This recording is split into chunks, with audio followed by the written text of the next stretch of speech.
social distancing, so there's not seating available. We're asking folks to move out in the hallway and almost likely, if you can, all the way to the theater. There's a lot of space there.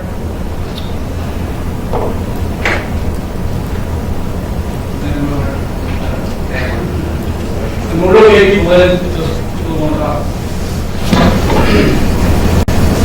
Oh, wait a minute, because I think we have a couple more questions.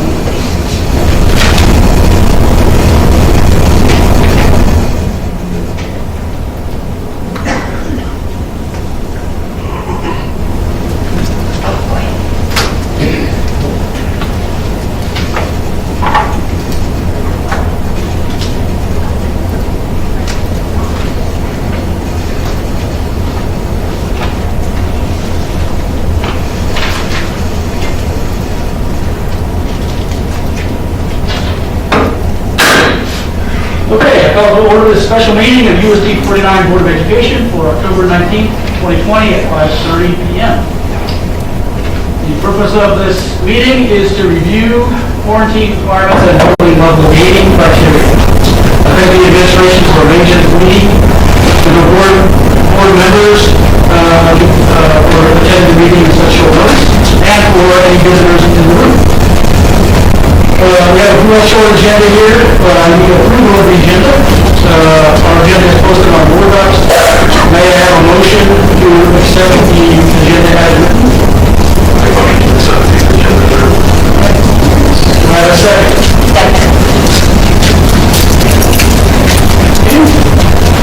Any discussion? All right. All in favor of the agenda, please say aye. Aye. Any opposed? Anybody abstaining? Okay, motion passes. And vote electronically the same way. Good.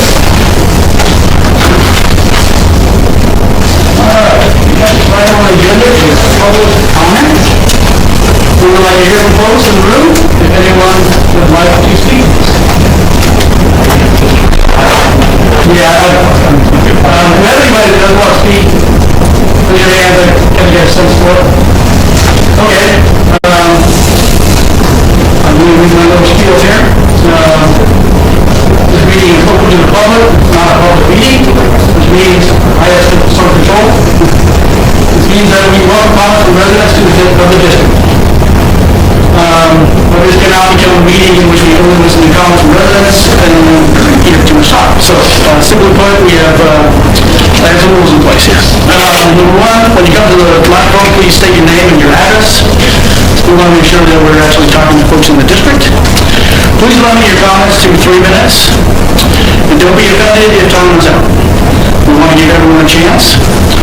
Please listen to the other comments and try not to repeat comments already made.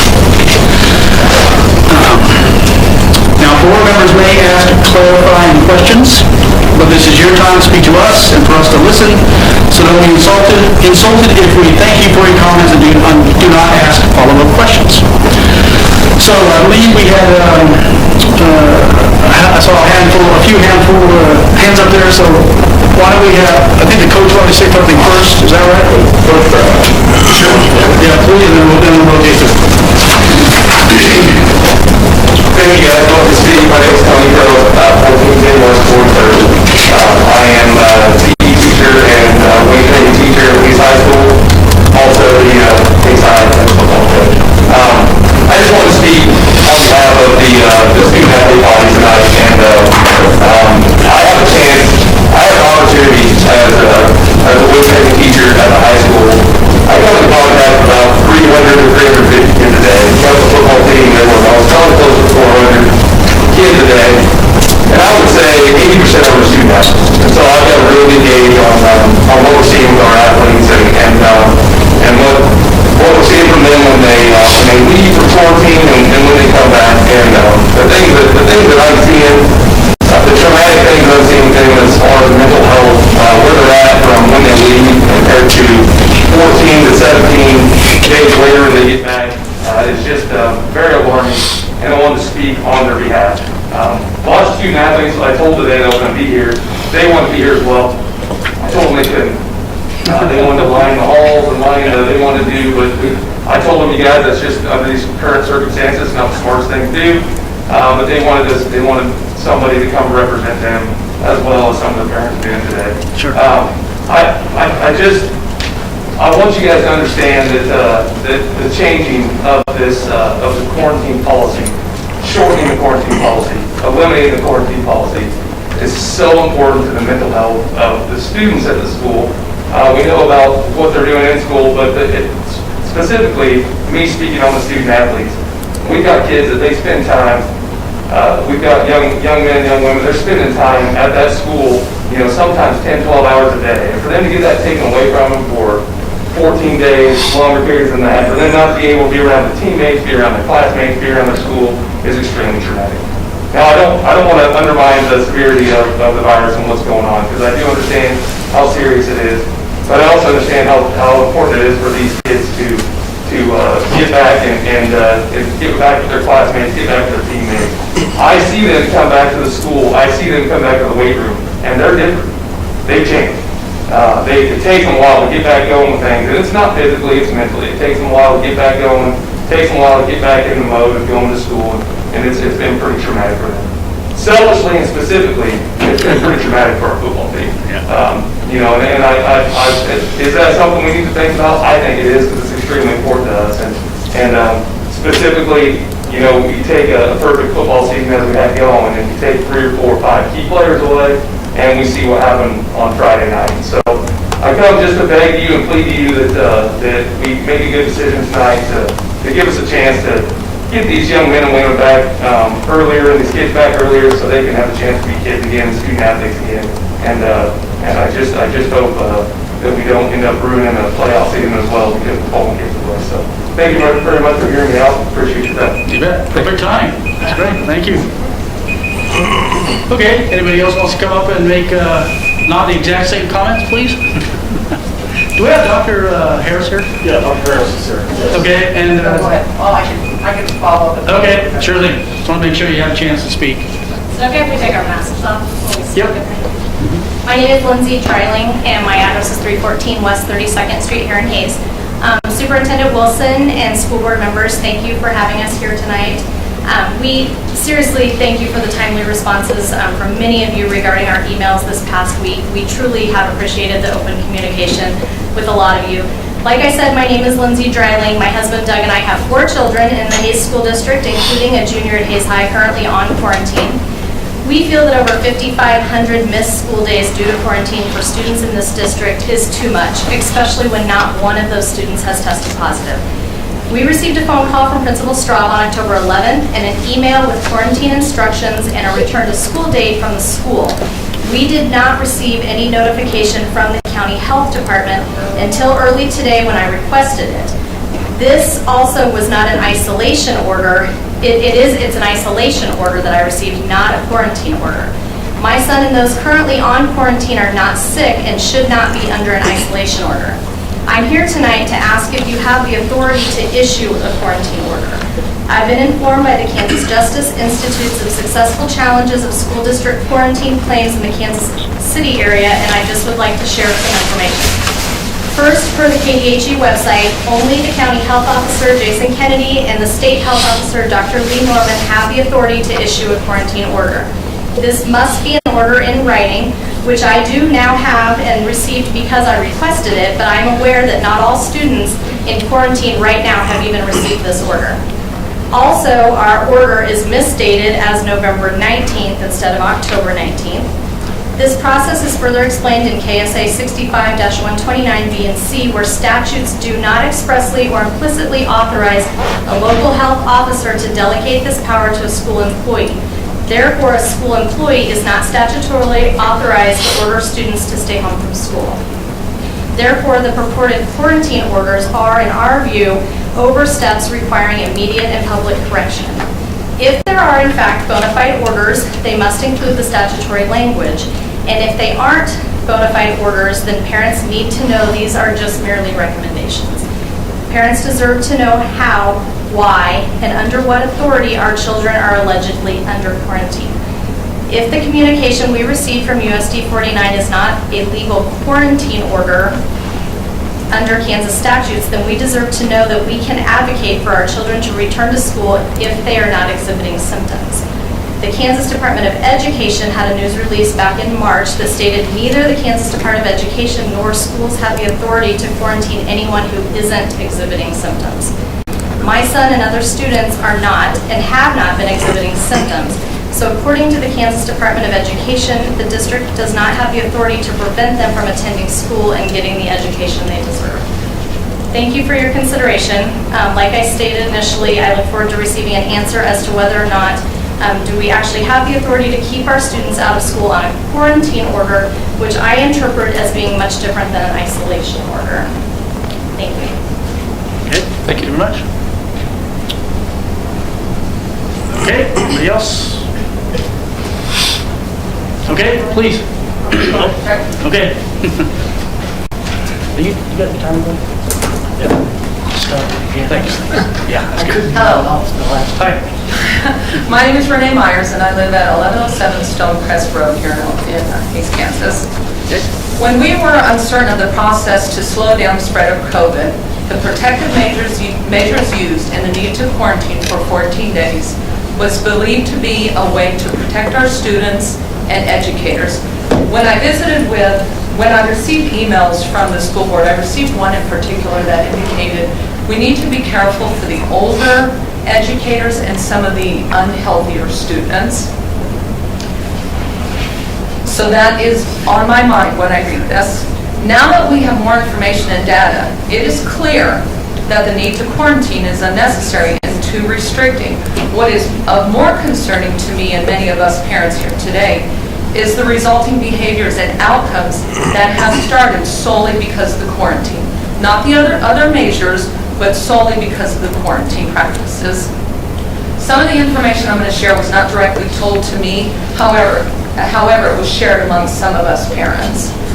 My sister told me this first concerning information. Her friend's daughter tested positive for COVID in Ellis County, so she was sent home. As a result of that, many students were quarantined. When other students were contacting her via their Snapchat, whatever, and she told them why she was at home, the bullying behavior started. So she soon learned that she was not going to tell anyone about that she was positive, so she went on to lie that she was simply quarantined. So we're lying. We're teaching our kids it's okay to lie, just so we can avoid these type of behaviors. And this is not a sole case of bullying behaviors. Our students are showing anger towards the other students who are getting tested. Now, anger, you can interpret that as you wish. But our kids are saying that they are going to refuse to get tested if they show symptoms. They are simply going to stay at home, recover, and then return to school. And just if I'm going to be honest with everyone, I don't know if I'm going to disagree with my child if they take a huge stance on that position. Some of the athletic teams, and this is talk, some of the athletic teams are talking about switching to online for fear of receiving the call that they have to be quarantined. And in reality, one team has already made some changes in order to avoid quarantine. As we have seen with last semester and this current semester, online learning is not good for all students. I'm an educator at NCK Tech, and I could vouch for my students. Online learning is not good for all. My son, who's in middle school, has a friend who, when quarantine started back in March, he did not complete a single assignment, and they moved on. Quarantine is not the answer. And the reason to switch to online is solely to avoid the quarantine. Some parents are starting to encourage their children to get up out of their seat every 8 or 9 minutes so they can walk around the class and break that barrier of being in constant contact with another child or another student for that 10 minutes. I don't think I have to share with you the disruption this will cause not only for the educators, but for the students to learn. This is just a handful of behaviors that have been taught abundantly between some parents and many of our students. We can fully understand the concern of I understand the concern of removing the quarantine if there was a percentage of students that are showing up ill because they sat next to somebody. But if the percentage was 2, if it was 5, we get the need to discuss this and have concern. I have talked to several administrators that said that it is 0%. I work at NCK Tech, it is 0%. I know I'm at 3 minutes, and I'm sorry for that. Other school systems locally, and I'm going to speak of Martin in particular, has decided to stop this quarantine measure because they are also showing 0%. It's time to have no quarantine. Thank you for your time. Thank you. Appreciate it. Okay, another hand back there. Please come forward. Yep.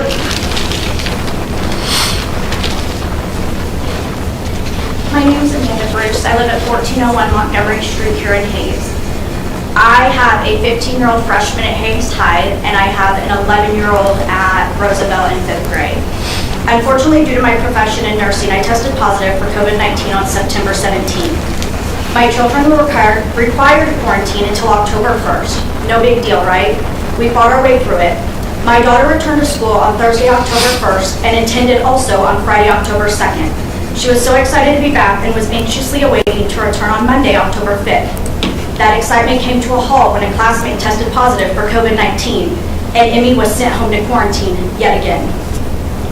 This is when she started to struggle educationally, mentally, and emotionally. She was frustrated daily, barely got any assignments done. She spent more time crying and just all out angry that she did working on her schoolwork. Sorry, I'm like trying to make this 3 minutes. It just wasn't fair, she would tell me daily, and I agreed. She didn't get to Zoom in with her class. She was expected to figure it out using her Seesaw app and ask questions via an email platform. Towards the end of this quarantine, I noticed that Emmy's status had been changed from excused quarantine absence to an unexcused quarantine absence for 14 days. I was very upset, called her principal asking why. Her response was, because Emmy failed to complete all of her assignments, she was marked unexcused for the entire duration of this quarantine. You've got to be kidding me. Emmy is on an IEP, how can this happen? Where are the supports? Emmy's current IEP is for emotional support. During this quarantine, her SPED, special education teacher, only contacted her once via Zoom, 4 days before she was to return back to school. She was never contacted during her first quarantine when I caught COVID. My daughter fell through the cracks of a program with legal backing and an obligation to uphold. Amy returned to school on Friday, October 16th, and struggled. She had a meltdown that landed her a visit to the principal's office and needing extra help from her teacher that she doesn't require on a normal day. And my child's exact words when she came home and told me, I threw a fit on purpose to get help that I needed.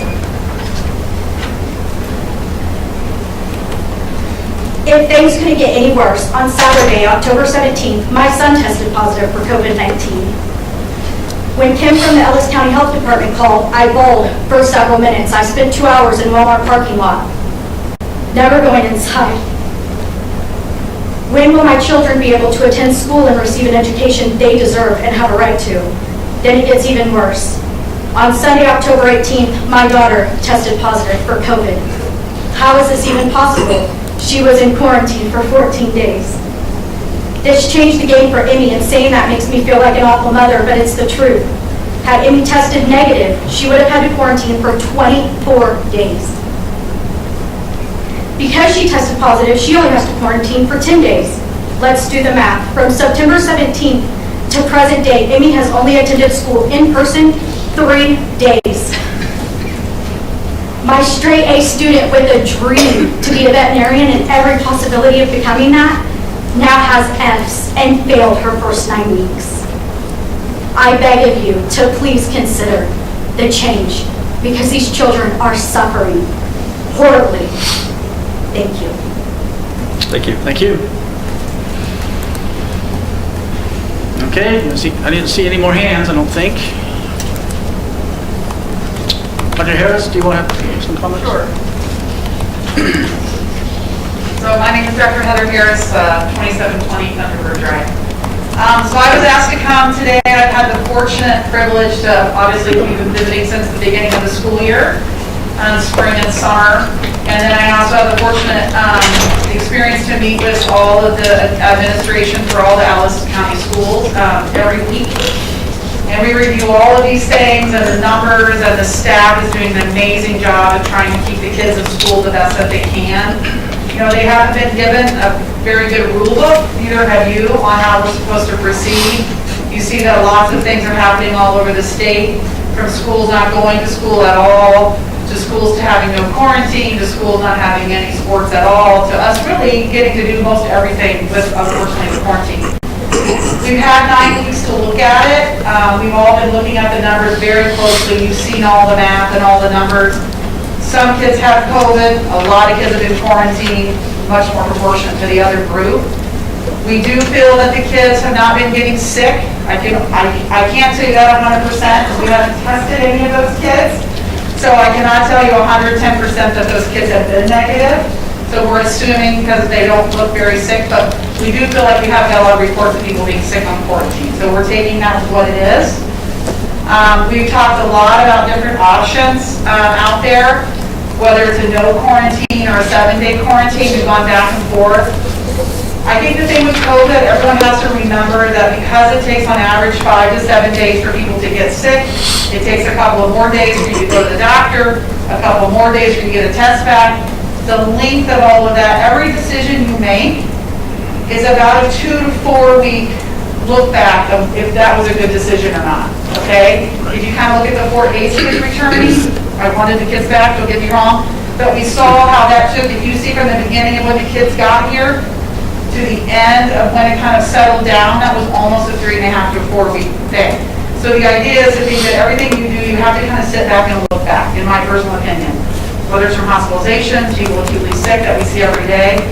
So we talked a lot about none to 7. I think 7 is probably a good place to start. Take a look back at it, see what happens, see what it changes. Maybe nothing, maybe you get to change it again. You know, and this is assuming this is only for the school. It's not for anything that happens at home. It's not for anything that happens outside the school building without masks. So I think people need to really understand that it doesn't change any of those things. Like for that young family, it would have only changed 1 quarantine for you. Still very fortunate, and 1 quarantine is less than a lot more. So, you know, I think you'll have to really understand that it has its limits. It's not fixing all the quarantine around COVID. Only the kids who are wearing masks in class, and both parties have to be wearing the masks. And I think that's a reasonable plan to try to make some changes. The quarantine is long, it's been long. From the very beginning, stressful for lots of people. I think the school district's doing a good job with the little kids and trying to keep them in the classroom if they can, and they will continue to be very creative with that the best that we can, because the bigger kids can be home doing some work on their own for the most part, the little kids can't, and that's very disruptive. But they've been lots of imagination, a lot of work going into that. I mean, I think we have to do what works for our community with trying to keep everyone the best and the safe we can. It's still here, people are still getting sick, you know, people are still dying, so we cannot, not a lot of people, but some people, if it's your grandma or your grandfather, you know, it's still a big deal. So I think we have to be as reasonable as we can. We're getting ready to have a bunch of holidays and things, so people can go and have Thanksgiving, and you would still have to be quarantined if you get it from your family. So I think people need to understand that. So we're helping their school day, but we're not helping the rest of that, which is a big part of their day. So I'm supportive of trying it. Jason and I have talked long and hard about this because there's not a lot of things supporting what we're doing. You go and read CDC and, you know, Kansas Department of Health, there's nothing supporting what we're doing today. We've got to do what the best for our community is, and I think with our group of folks, everyone watching it, like Jessica's doing a great job and her team, so we have a real handle on all the numbers, and if we make the change and we see an uptick of kids getting sick, we can always change it again. That's the nice thing of having kind of a smaller district. And I know all the other Ellis County schools want to try to mirror what we're doing so it all looks very reasonable, and we're kind of working as a unit, so the Ellis schools, Victoria, us, and the TNB Willie Family Group, I think will try to mirror what we do if they can. Can I answer any questions for anyone? I do have a question. I know that the 14-day, well, I assume the 14-day quarantine, that number was picked because the virus cannot show up for 14 days. Now, Right. do you know if So it's possible that after, up to 14 days, maybe even after, people might show up with the virus. Is there any kind of evidence or research showing how, when the majority of folks show the virus? Absolutely. So we think that the majority of people are showing symptoms between days 3 through 7 after they've been exposed. Okay. You'll have some outliers at 10, you'll have less outliers after 10, or after, between that 10 and 14 days. But to be safe, that's why they planted that 14, because they were seeing a few stragglers. Right. And so that's why they were being ultimately safe. Okay, thank you. Can I ask a question? Sure. Maybe you mentioned this already. The students that are being forced into quarantine by having close contact, are those students going to get tested once they're quarantined? No. Is that by choice, by force, Why are we not testing them? or are they not getting tested? I guess that's my... We're only recommending people get tested if they're sick. We're not recommending people get asymptomatic testing. The value, if you're not sick, you're probably not going to test positive. I think that the other thing that we'll find is that the longer that the virus is here, we're going to have more asymptomatic positives. And we're seeing that a little bit already in the school district. We've been seeing it with the adults for a long time, meaning I don't remember ever being sick and I test positive. So the downside of testing well kids, they could be positive. And then you're going to have to make some different choices on that, even though they're not sick. And that sounds a little strange. Well, I get the But type you're 1 going to find some asymptomatic positives in that group. We've already found a few in the school district that were perfectly well, remember ever being sick. And so what's the value of that? Because you can test positive up to 90 days from your illness. So, but when we don't know that you've ever been sick, we're just forced to say, hey, this is your 10 days now, and then you quarantine all the people around you. It doesn't make a lot of common sense, it's just kind of the outline that's been made for us. If that makes any sense. No, I get We definitely test sick negative. people, for sure.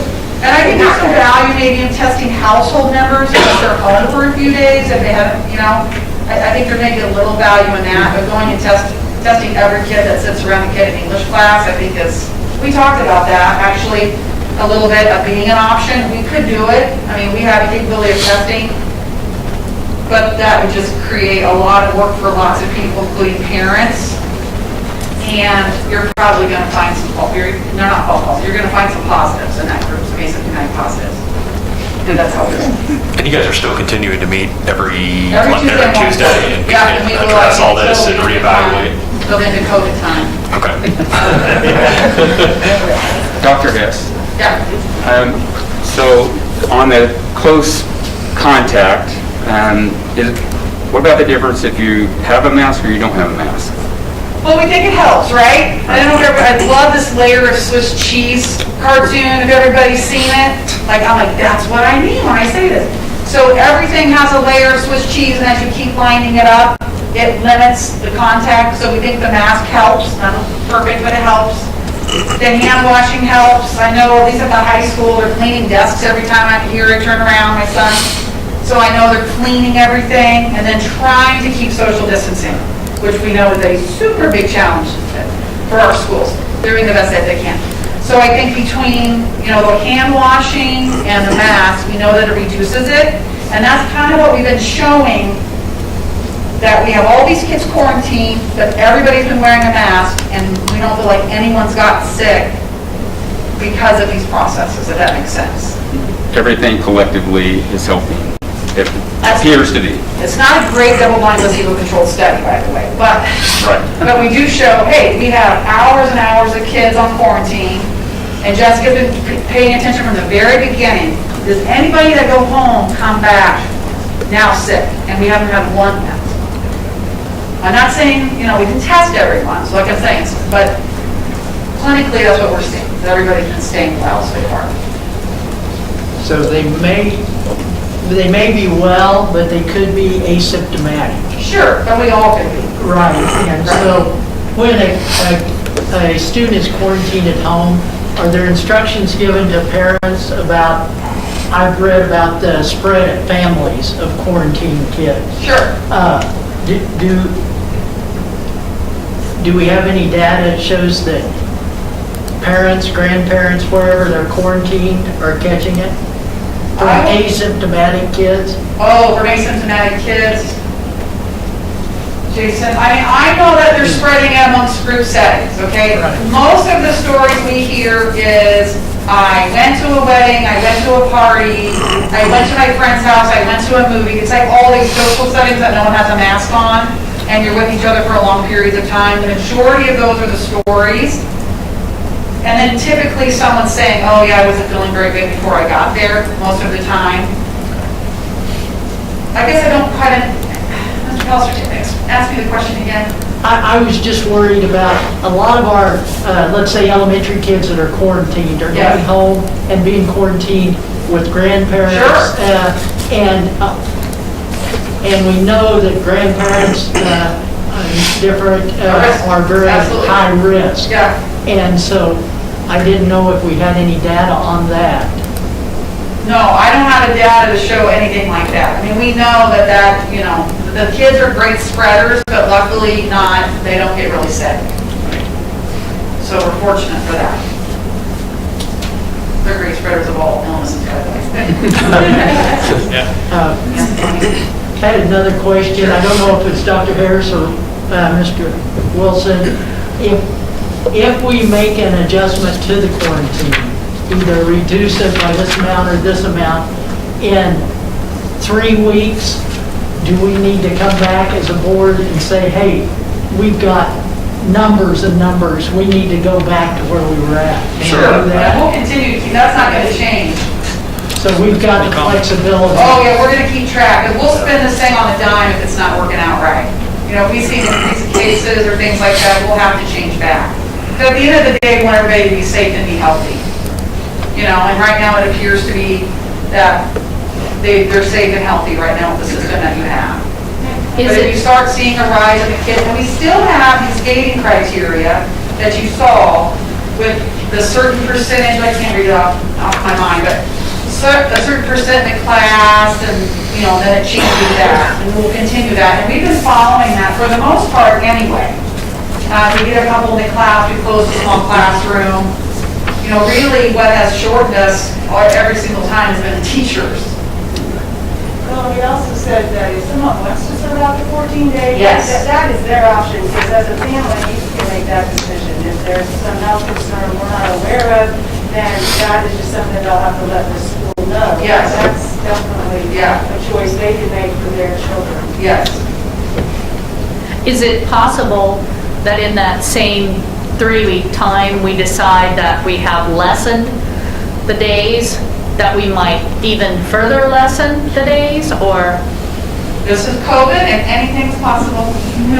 Sure, I mean, I think you do one thing and you look back and you see, and it's going well again. And I think you see the schools all changing, and Mr. Wilson can comment on this more. I'm hoping there'll be recommendations after the first of the year from some sort of regions or somebody with some kind of idea. Maybe they won't go out that far, I don't know. But you see things are really evolving, so maybe there'll be a little bit more consensus on what the school should be doing. I guess this question may be more for Jason Kennedy than you. Is the county still saying we should stay away from big gatherings? You know, school is a big gathering, but we've got a plan. Right, and they're wearing masks. And they're wearing masks. Yes. But there are other large gatherings around town. Is that still a request to stay? I would think absolutely yes. Is it my turn? Yeah, no, I would, but we're still seeing, like, you know, when I say, oh, where have you been? Oh, I went to this place. So, you know, if you're not a healthy person, I would still continue to be very cautious with that. Can I ask, before we get to Jason, can I ask another? Yes. So there have been some proponents of dropping or removing the quarantine altogether that have cited Hayes Med and your changes there in quarantining your staff. Can you maybe talk to why that is or isn't applicable? Because we are essential workers. So when you look at the CDC website, there's great big structure. It says essential workers. So that also includes your firemen, your policemen, ambulance workers. The list goes on and on. Essential workers, if wearing a mask, can be exempt from the quarantine. So that's really the big part of it, is it's this big document that says essential workers. And we have to be working, as a hospital, we want the kids to be in school. Does that make a difference? Yeah. So that's the difference, is the essential worker part of it. Do you agree with that?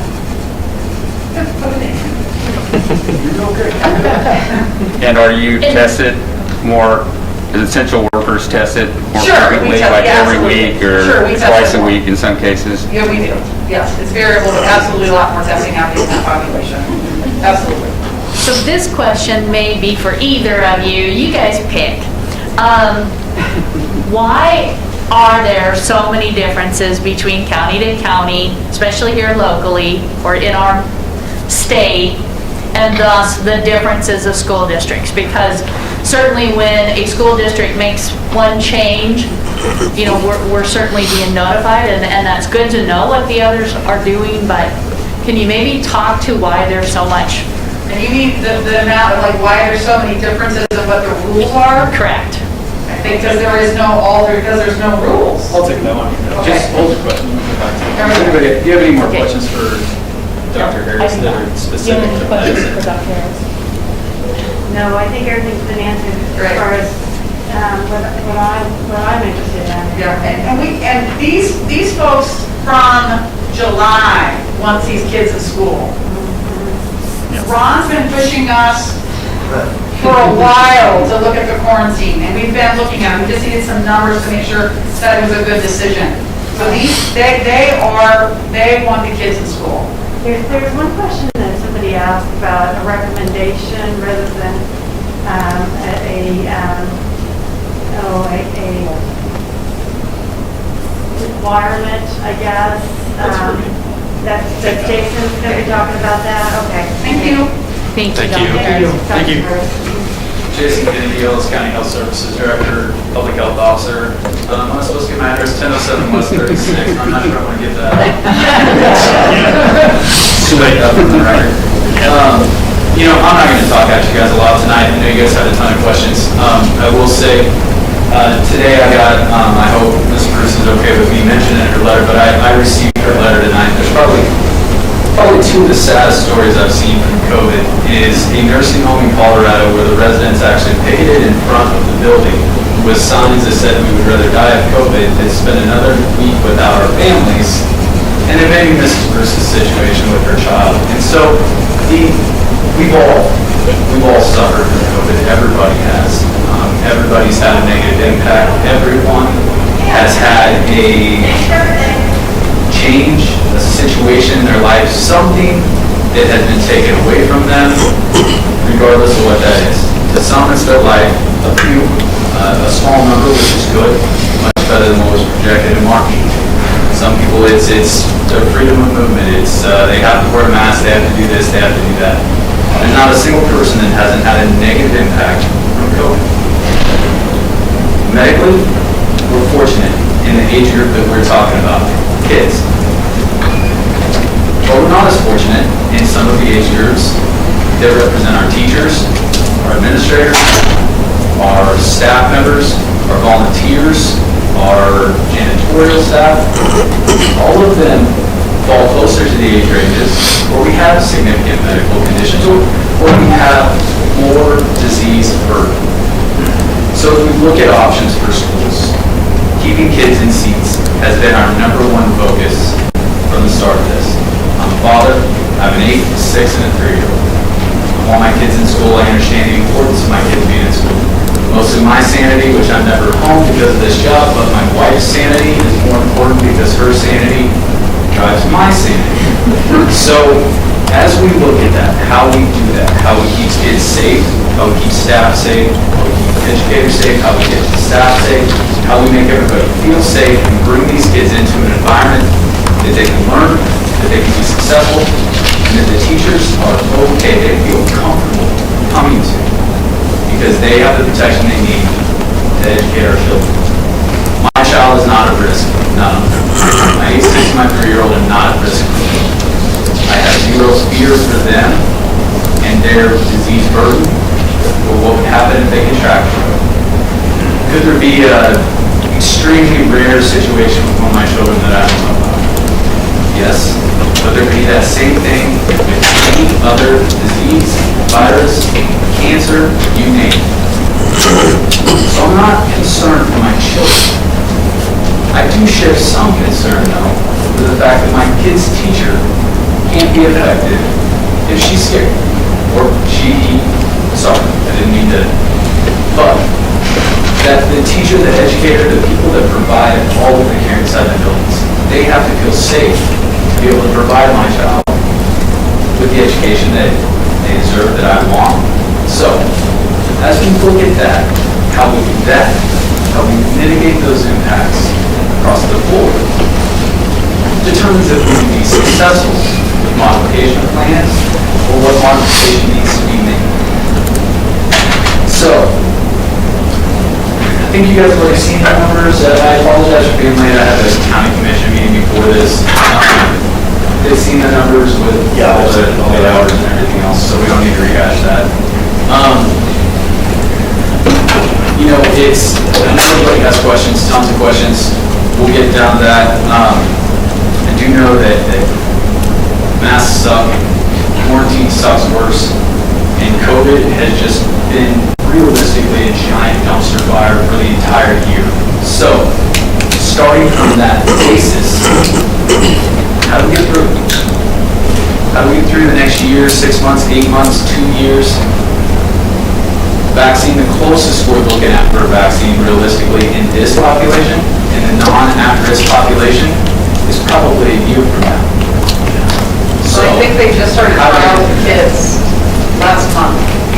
And they'll start with even if they had doses, they're going to start with the doses, they're going to start with the vials, the syringes, the needles, whatever we have is going to go to the at-risk and the elderly populations, especially long-term care residents. So we got a long time. Keeping these kids in school is important. Making everybody feel safe, making people safe, making everybody create an environment that they can all be successful in is really what Dr. Harris, myself, the entire team has been working since March. How we do that, and now you guys get tasked with part of it. So, what questions do you have for me?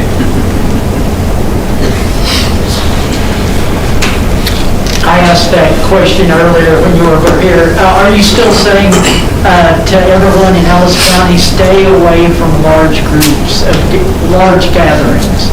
Oh, yeah. So, I mean, best practice is to avoid large gathering, wash your hands, not touch eyes, nose, or mouth, really avoid contact with everyone else. But there's a lot of new evidence to suggest that actually giant gatherings, so concerts, things like that, you're actually at less risk than you are in small communal family gatherings. The predominant amount of viral spread actually happens in the home. The issues that we see with mass gatherings in Ellis County have been weddings.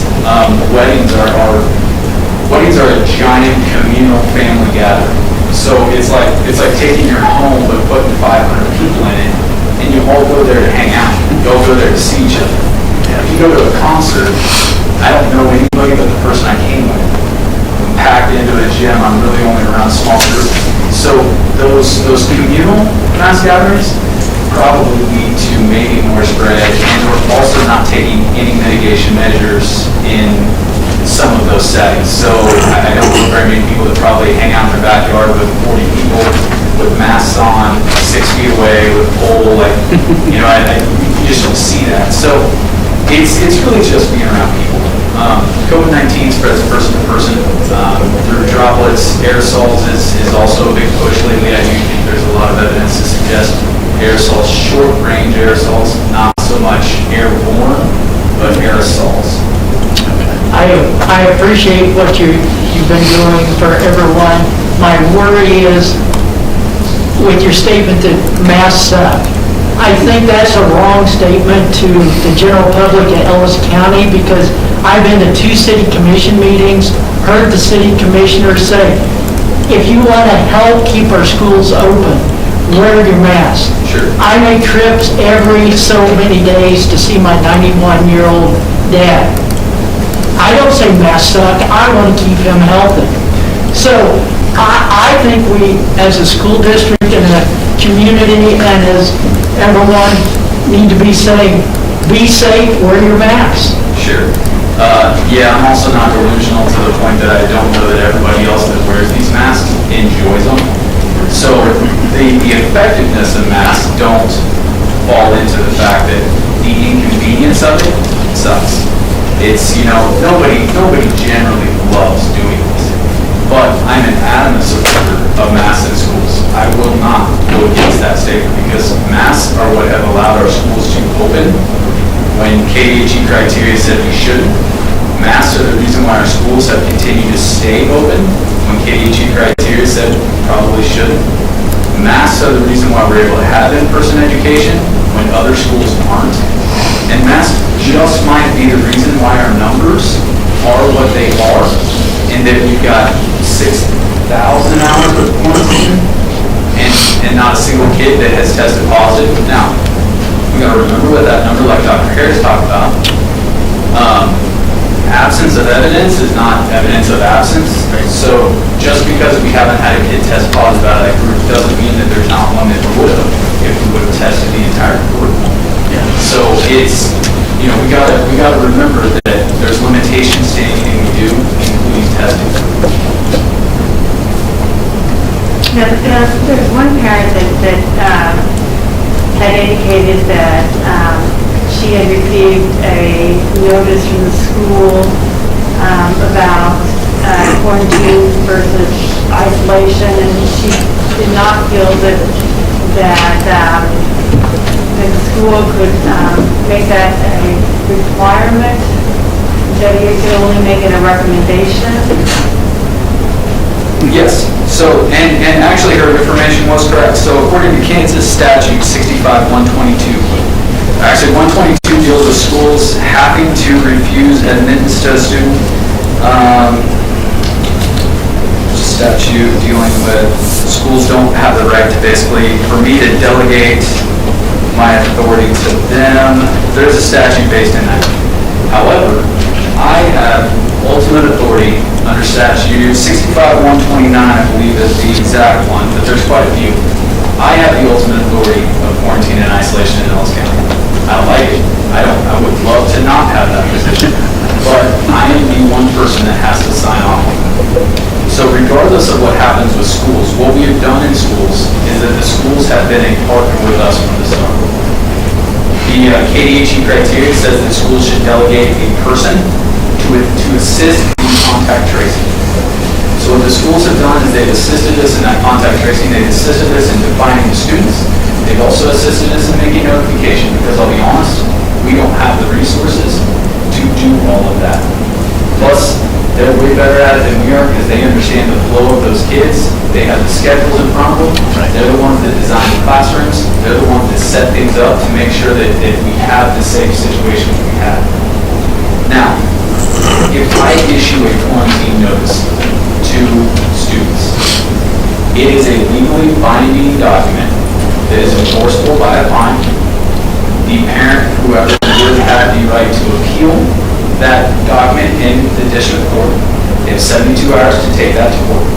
I will say, across the state, several have been challenged. I don't know of any that have been overturned in a district court because it is by Kansas statutes, I have the authority and the ability to quarantine or isolate when dealing with an infectious or communicable disease, which is what COVID-19 is.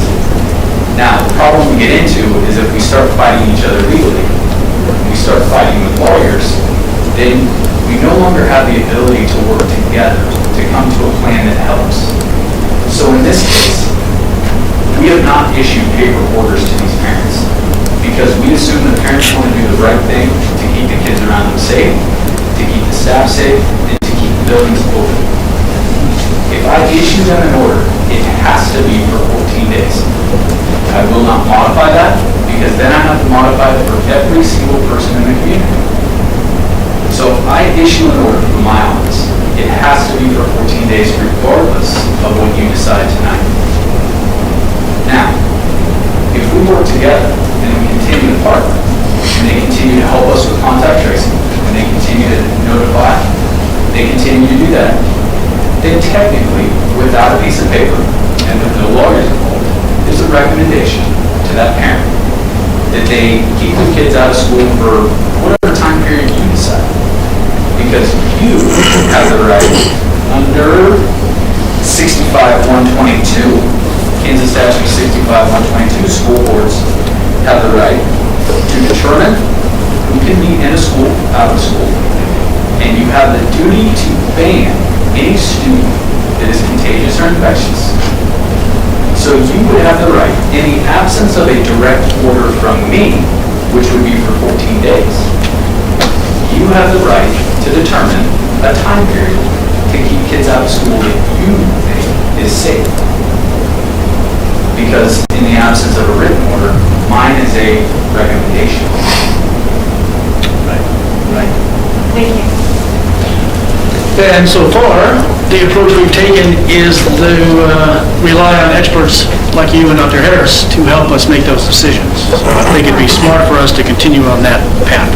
I think also as a follow-up to Jason's comment is that as, you know, as a school board, as administration, we do have the authority to determine safety measures that we want to implement within our school to keep the school safe. So although we cannot technically, put students in isolation or quarantine, it's our safety measures that we determine are. You can keep them out of school, you just can't tell them they have to isolate. Yeah. And I'm not a lawyer, but what the information I've got is from the KDHE lawyers directly related to this question, because there is a significantly, there's a big push statewide for school boards to make modifications to quarantine. So with what Superintendent Wilson was talking about is basically KSA 2019 Supplemental 72-1138. And it said the local school board has the authority to adopt policies to maintain, develop, and operate local public schools. So in this case, you guys are determining how you're going to operate your local public school. And I am not contesting or putting to task that my orders are recommendations. So we can allow these kids now. What we talked about earlier is this only applies to kids in schools. We're doing very similar to what we asked Dr. Harris about HAZMED, modified quarantine. We're using the modified quarantine guidance document from the KDHE. We're adapting it to fit our needs, like most guidance documents are, the ability to adapt. We're saying that because these kids are at a reduced risk, because they're social distancing, because they're washing their hands, because they're wearing masks, because they're adopting their schedule, because they are doing things that the general public isn't doing, they're at a lower risk. Therefore, we're able to reduce or look at a reduction in some of the measures to mitigate the risk. Because we've already taken measures up front to mitigate that same risk. We also have significant data to support it.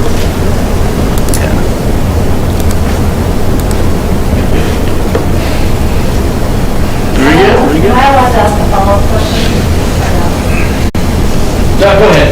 We don't want to get carried away, folks, but go ahead if you have a question. I just wanted to clarify, and Jason has been great about sharing information in his emails and all that. I just wanted to clarify with what you're saying on that KSA 65-122. So you're right, the school, I think I understand right, the schools can allow patients or students to be out of school if they're exhibiting symptoms. But if they're not exhibiting symptoms and it's not an isolation, I think that's where we're just getting, well, I think that's the biggest point of tonight's meeting. We're just wondering about these healthy children who are getting quarantined away from school. So am I misinterpreting what the school's authority is and yours? And I know you have the ultimate authority. You can do it. So I'm not going to put that up for you because that's a legal question. I'll be honest. What I do know is that under multiple statutes, school boards have the right to determine operations, safe operations. They do it with the flu pandemic plans, they do it with anything else. They determine who can be in a building or not. The confusing part is where do I come? So they have the right to say, in this situation, this kid's unsafe. Let's not use COVID. It's such a hot topic. Let's say TV. We don't understand. they could say, listen, these kids are at higher risk for TB because of the situation. They can determine under their operational plan, is my understanding of it, of who responsibility is not. What I can determine is your ability to freedom of movement unilaterally. So I have the authority to quarantine and isolate based on contact, based on communication, based on the fact that I believe under 65-129 that you are at an elevated risk to the community or to contracting yourself. I have the ability to not only isolate, but quarantine. Now, what you address is a recommendation or depends on if I send you a piece of paper. If I don't send you a piece of paper, legally, it's a recommendation. But this is a great community. Trust this community. They've done a phenomenal job of taking personal responsibility. We trusted that they would continue to do that, even through this. That if I called in and I said, hey, you're at an elevated risk, we want you to take these measures to protect the community, we want you to take these measures to protect the school, we want you to take these measures to protect the elderly and at risk, that they would do. And I think they are, for the most part. We always have to look at the people, we've always been able to provide them on the list. Usually it's someone who's on permanent work, or is it thinking, now, I need to work. So we gave them order. That order is enforceable, and it is a mandate, and will be upheld under the law. Challenge both ways, on the rights. So, like I said, if I issue this, unfortunately, no modifications can be made. And it's a recommendation.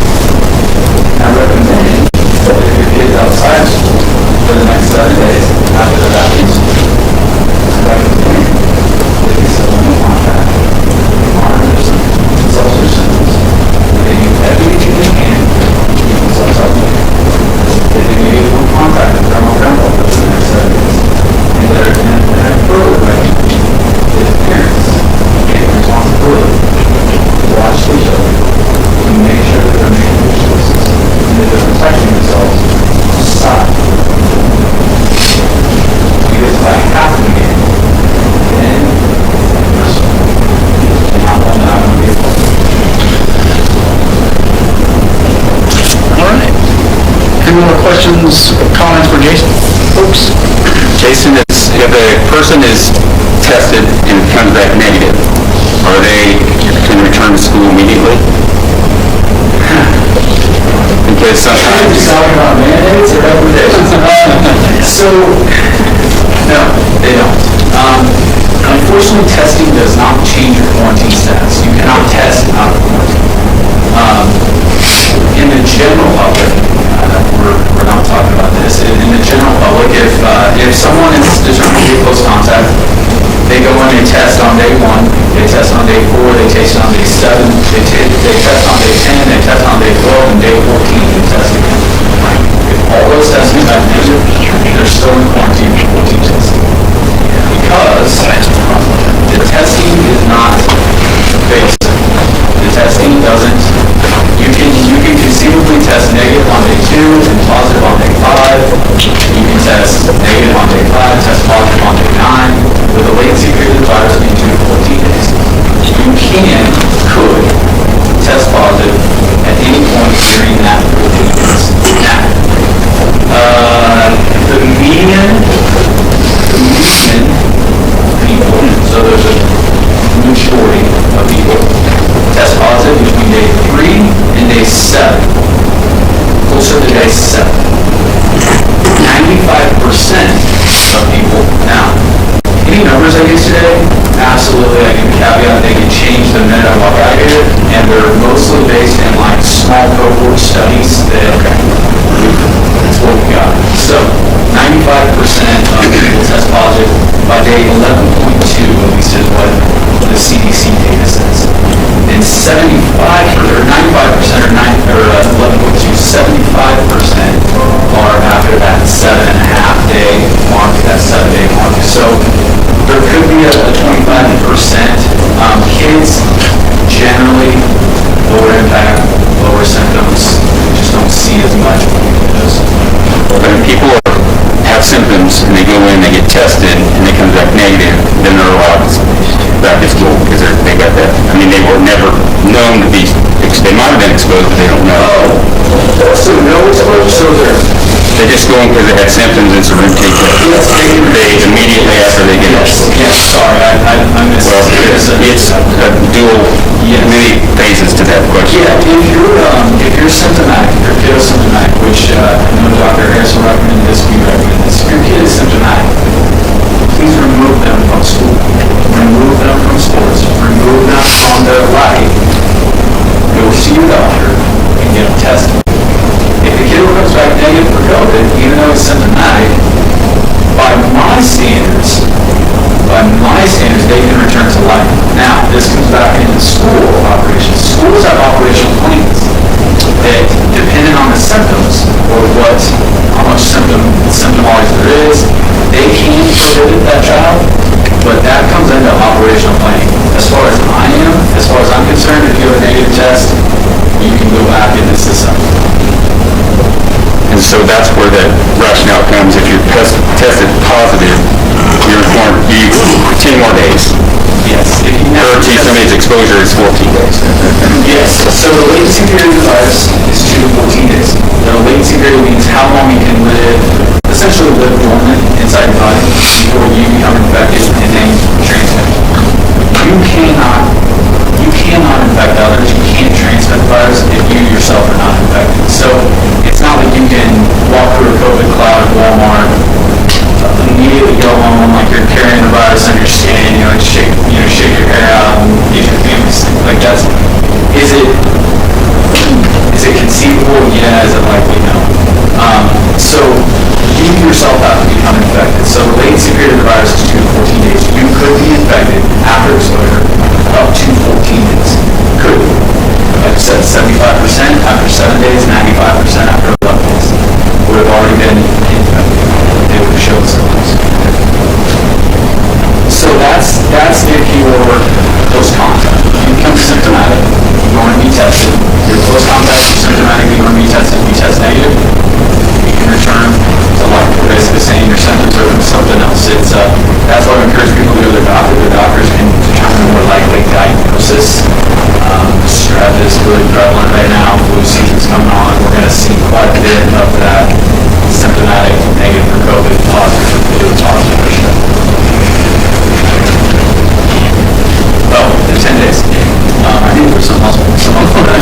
The isolation period for the positives is 10 days. It seems weird that the positive would isolate a shorter time period than the person that's just in contact.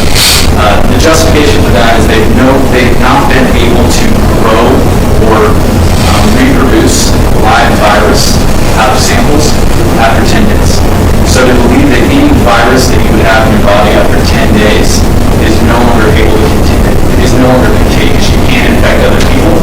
That's why after 10 days you can return, as long as you have significant improvement in symptoms, and you don't have any new onset of symptoms, you've been fever-free for 72 hours. If you meet those criteria, good to go as long as you take basic measures. Well, it sounds very complicated. It's been a joy.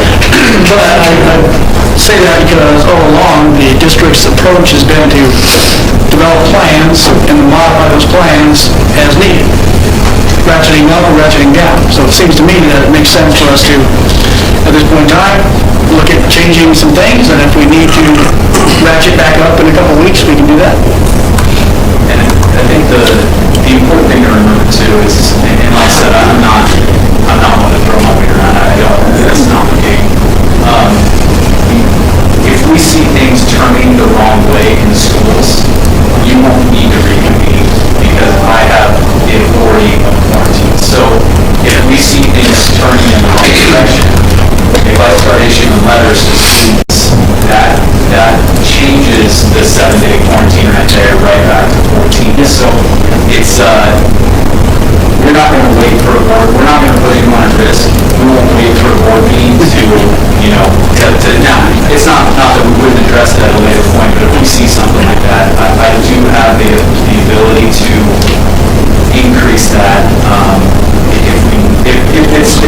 necessary to protect safety.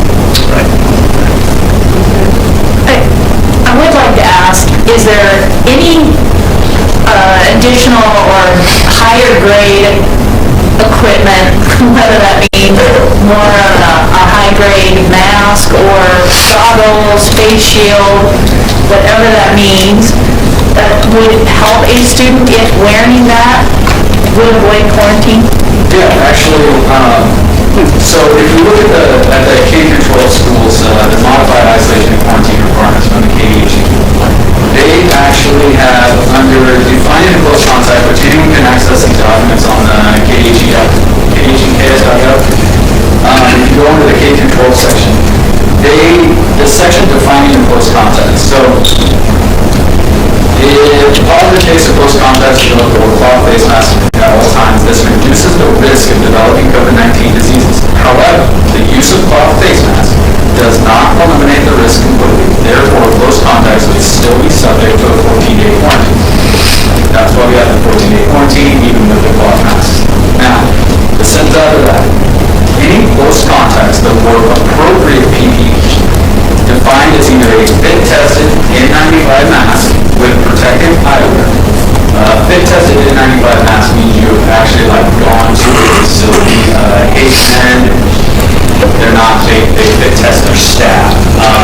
We fit test people in the medical field to make sure that you can't just buy any N95 mask and know that it's properly fit, it's properly sealed, all that kind of stuff. So fit tested N95 is not a realistic possibility for high school kids.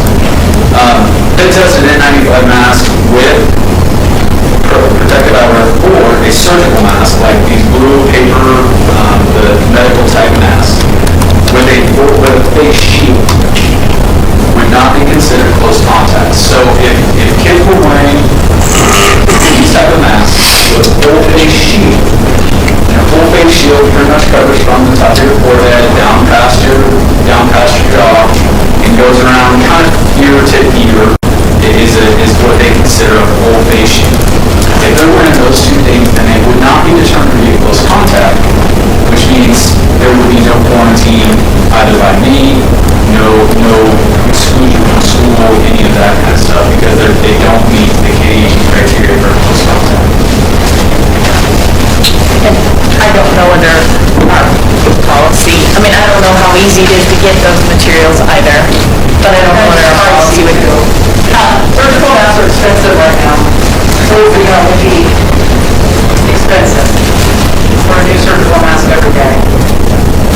There's no school district that. Shields. Yeah, the shields, still shields. They are commercially available. They are expensive, but I do believe they are commercially available now. I don't know the prevalence of it. I know we even struggle to get them for EMS and for the health department, but I do think they are out there. And there's also several places in town actually that are 3D printing. And they'll 3D print like the band for the face shield. And then one of the guys actually came up with it on his own, but he used plastic paper sleeve protectors, you know what I'm talking about? Thick. And so he 3D printed the bands to hold them on forehead and then used those sheets, and they actually work pretty slowly. So there's a lot of ingenious people out there. It's there's a will, there's a way. That's certainly something we can look into. Yeah. Alrighty. And does, is this eyewear or is no?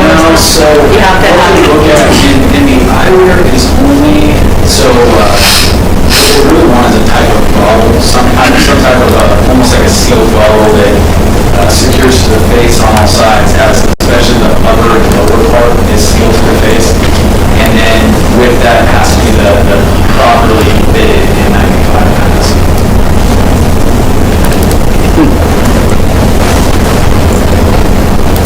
Now, you have an N95 mask. They're better than surgical. Surgical is better than cloth. So I'm not saying if you have an N95 mask, I'm not saying don't wear them if you're not properly fit tested. Do what you want to do with that. But as far as meeting the definition of close contact,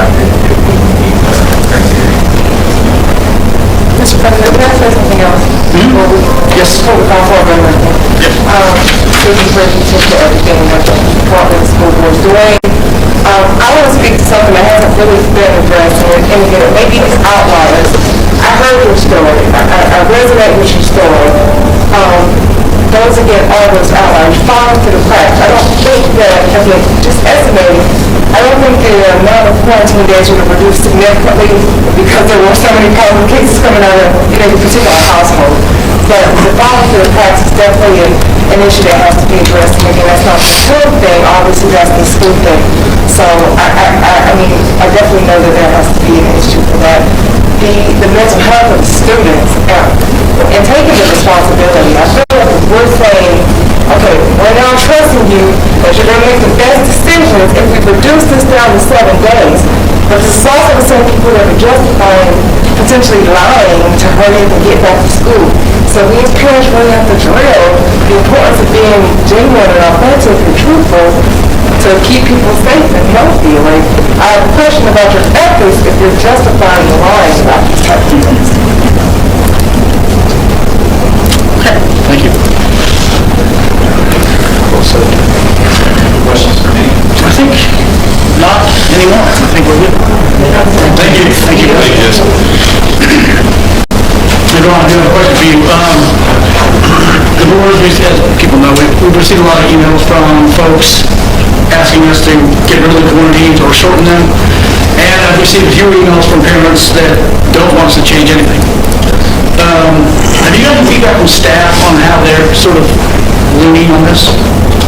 No, I really haven't. As far as building administration, I shared with building administrators last week that we were considering this.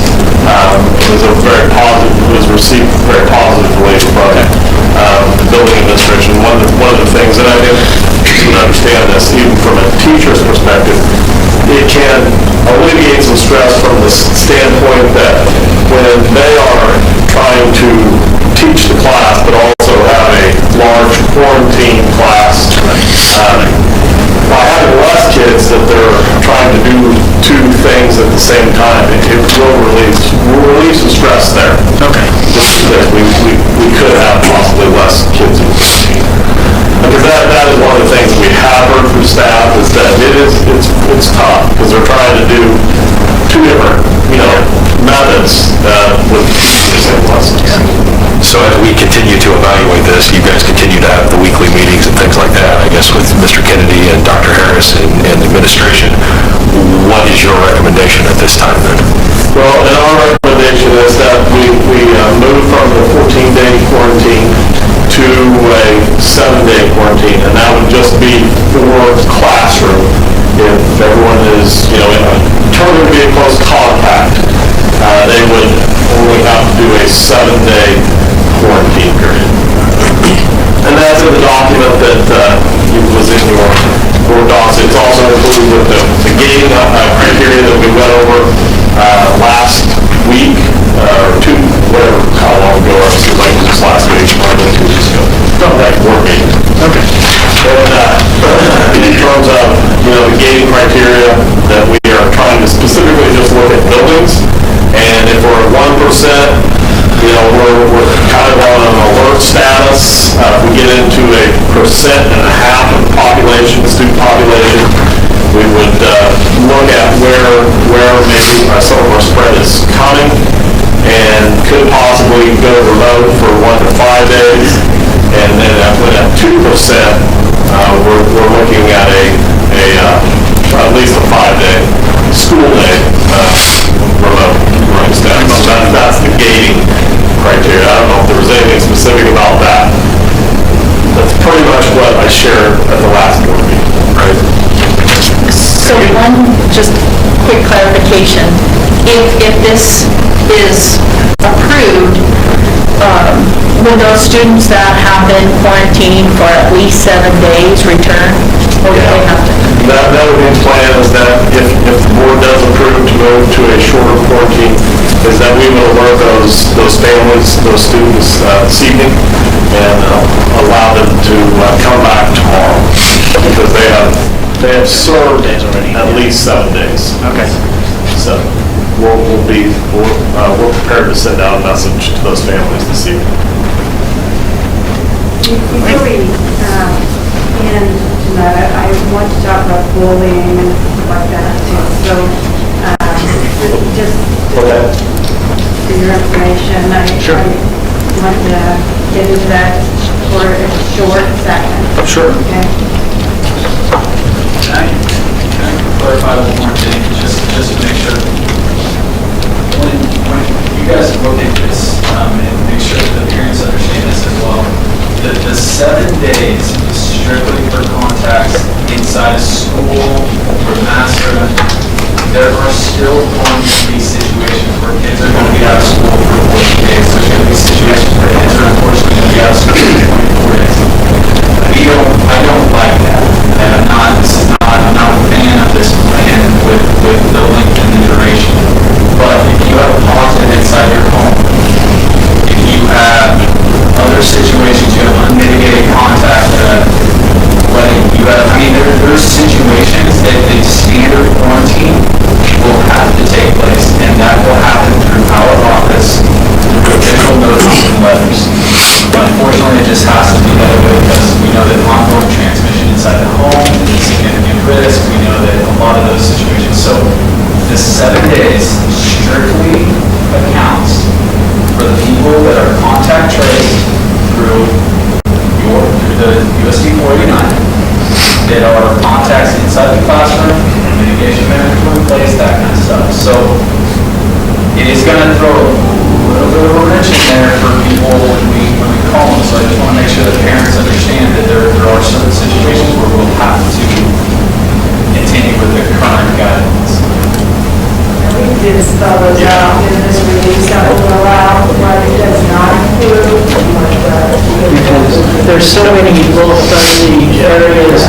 That would be, changes to quarantine requirements, some of those things that Jason mentioned, that do not fall under the 7-day quarantine period. Where I was reading where it says both parties are wearing masks.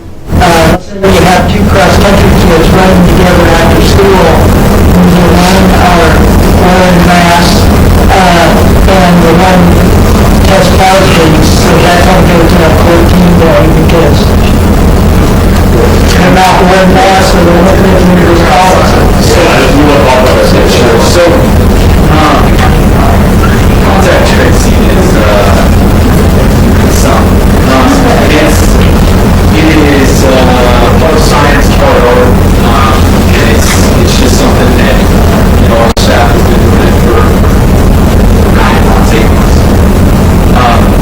We don't expect the schools to make these type of individualized decisions.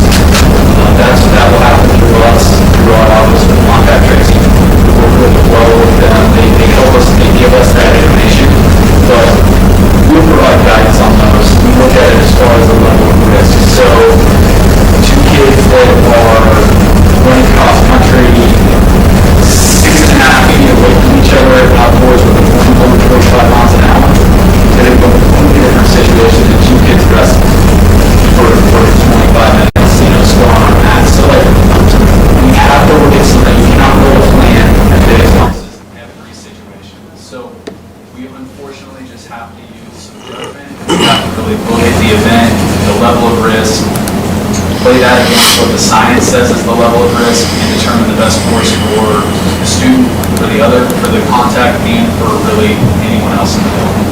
So, last question. That's fine. Maybe. Most of the kids are quarantined after they have a contact with someone, and usually it takes, 2 to 3 days? So if we're going a 7-day quarantine, it goes back to that last contact. So the student could be missing as low as 4 days of school if it took 3 days to get the test back and the kid was not in school. I'm just thinking of one of the elementary kids, they had contact on Friday with a student that was positive, but didn't learn they were quarantined till Tuesday or Monday. So they would now just serve 4 days of quarantine. Right, the process we use is changing. Yeah, 7 days from the date of contact. And there should be been tested.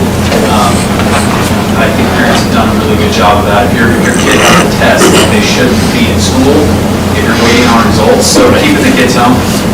With the latency period of the virus being the 2 to 14 days, it's highly unlikely that you'll spread the virus, that you will contract it and spread it in the first 2 days. But most of our contact tracing, Jessica's been phenomenal with it. Most of the contact tracing, even in the community, has been done within 24 hours of notification of test. So these people should know when they go back to school, but yeah, you're right, 2 of their days would be on the weekend. If they found out about Friday, 2 of their days, so they would be out 5 school days and they'd be able to return the following Monday.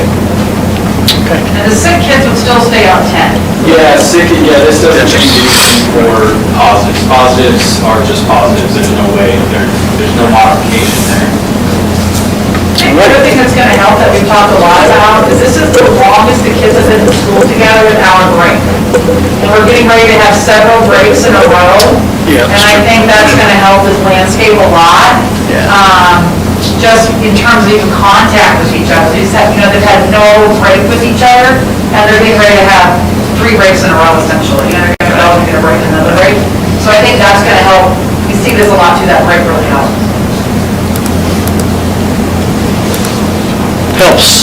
Helps lower the infections or? Each other, right? I mean, the kid gets, just less days together means one might get sick while you were off, and then you're not together, and, we missed a lot of kids having to get quarantined because of some breaks from each other. And just by a day, it saved us all. That makes sense. Quarantine. Except, yeah, it makes a lot of sense. I guess my concern is that as kids are out of school, hanging out with family and extended families and friends, then when they come back to school, then we see a bump in the cases. Yeah. So I think somebody mentioned already that if the rest of the community would do as well as we're doing in our schools, we'd be doing great. Lori, do you have something else to add, or did you make your comments that you wanted to make? I wanted to talk about the bullying situation, but I don't know if we talk about that after if we need to approve this or what we need to do first. Okay, we can move on, then we can get back to it. Okay. All right.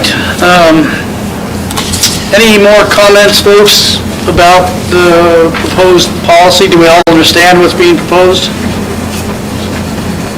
Are we all ready to make a decision? Okay.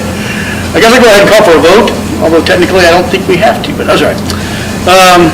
Do I have a motion to approve the updated plan as presented? I move to vote on the plan recommended by Superintendent Wilson. I second it. Thank you. All right, thank you very much. I always have to ask, any more discussion? No, good, okay. Just kidding. All right, all in favor of the motion, please say aye. Aye. Any opposed? Anybody abstaining? Okay, motion passes 7-0. And it's on electronically, so go ahead and vote electronically the same way. Very good. Thanks, board, for making a decision here. Lori, do you want to add something now? Yeah, the only thing I wanted to do is just talk about, just for a few seconds, about how we need to bring the mental health staff, technologists or whatever, together to come up with some reading material, come up with some information to the classrooms or whatever the situation is, whatever they need to do, go into the homes, whatever they need to do to be able to work with parents, work with the kids, to be able to help them to understand that this is a sickness and this can't be helped, I guess,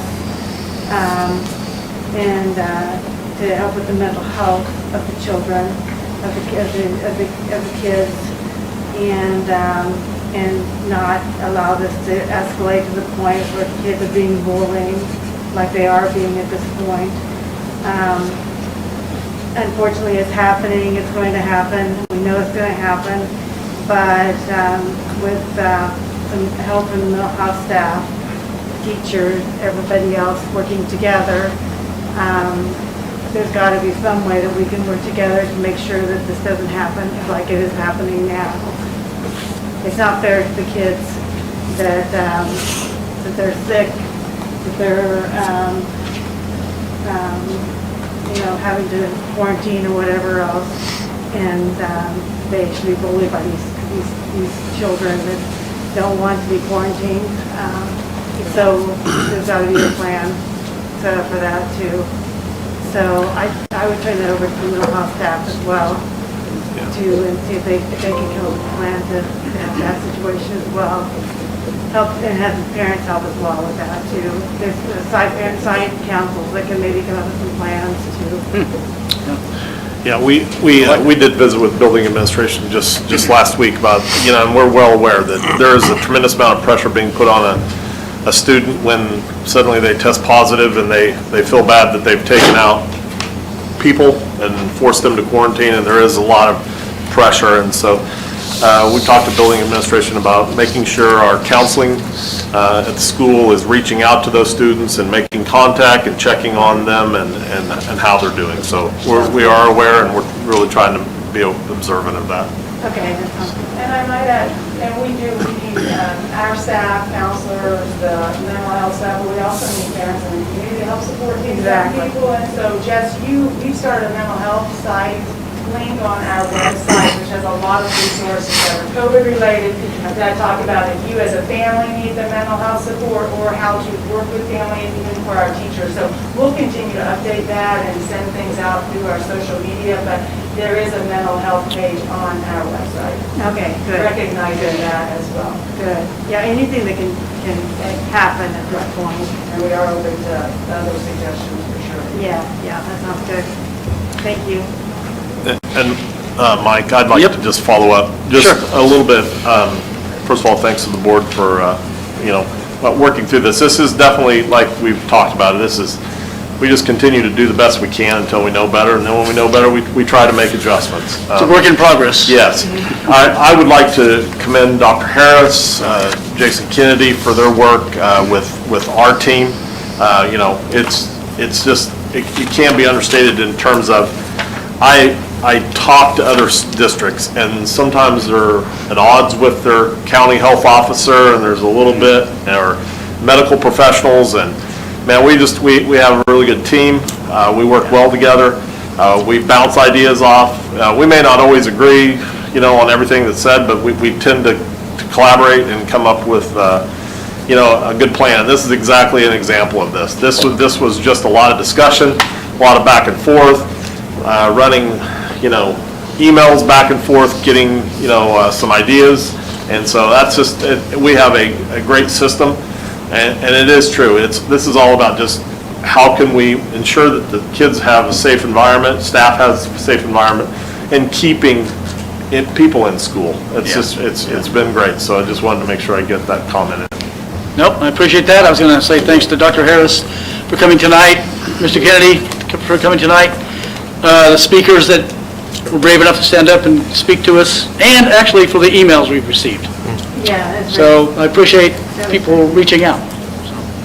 And again, we get together, or Jason tells us to change, we get together in a month,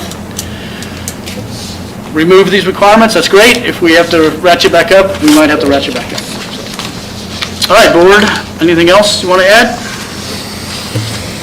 Time to go eat some dinner? Okay, I'm going to close the meeting unless anybody wants to jump in and say, okay. I move to close this special meeting. Do I have a second? Second. All in favor, say aye. Aye. Any opposed? Nay.